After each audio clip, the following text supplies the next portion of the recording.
बहुत समय पहले की बात है। हिमालय के पर्वतों पर राजा दक्ष का भव्य राज्य स्थित था। राजा दक्ष प्रजापति थे जो अपनी धार्मिकता और शक्ति के लिए प्रसिद्ध थे। उनकी पुत्री सती अनुपम सुंदरता और भक्ति की मूर्ति थी। सती भगवान शिव की अनन्य भक्त थी और उनके प्रति उनका प्रेम असीम था। सती का मन बचपन से ही भगवान शिव में रम गया था। वे दिन रात भगवान शिव की पूजा और ध्यान में लीन रहती थी।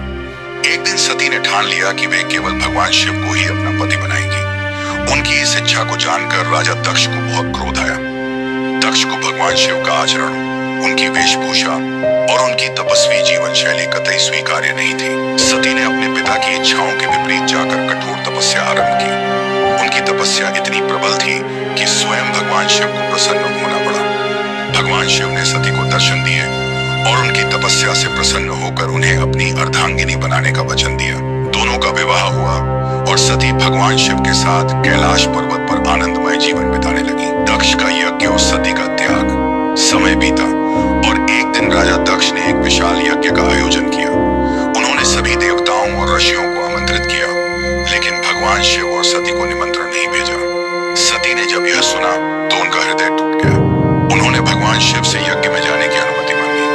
शिव ने उन्हें समझाया कि बिना निमंत्रण वहां जाना उचित नहीं होगा, लेकिन सती अपने पिता से मिलने के लिए दृढ़ थी। सती यज्ञ स्थल पर पहुंची, लेकिन वहां का वातावरण उन्हें चुभने वाला लगा। राजा दक्ष ने न केवल भगवान शिव को अपमानित किया, बल्कि सती की भी अवहेलना की। उनके कटु वचनों ने सती के हृदय को चीर दिया। वे अपने पिता को समझाने का हर संभव प्रयास करती रही, लेकिन दक्ष के घमंड ने उनकी एक न सुनी। अंततः सती ने कहा, पिता, आपने भगवान शिव का अपमान करके न केवल उनका बल्कि समस्त ब्रह्मांड का अपमान किया है। मैं इस शरीर को धारण करने के योग्य नहीं हूँ, क्योंकि यह शरीर आपकी संतान है।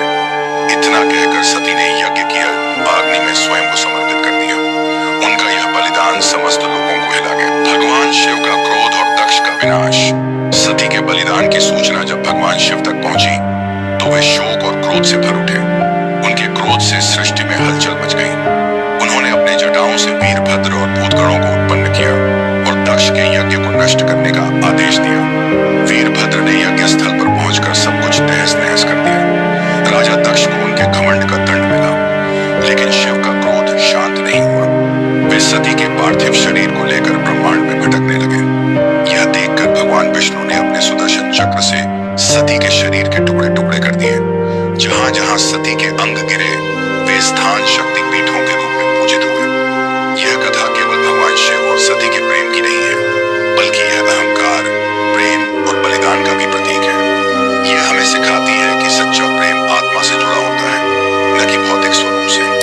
यह भी दर्शाती है कि घमंड और अपमान का परिणाम हमेशा विनाशकारी होता है। शिव और सती की इस कथा में प्रेम, त्याग और भक्ति की जो गहराई है, वह हर युग में प्रासंगिक है। यह हमें अपने रिश्तों में समर्पण और सम्मान का महत्व समझाती है। यदि आपको यह कथा अच्छी लगी हो तो बताइए। क्या आप और ऐसी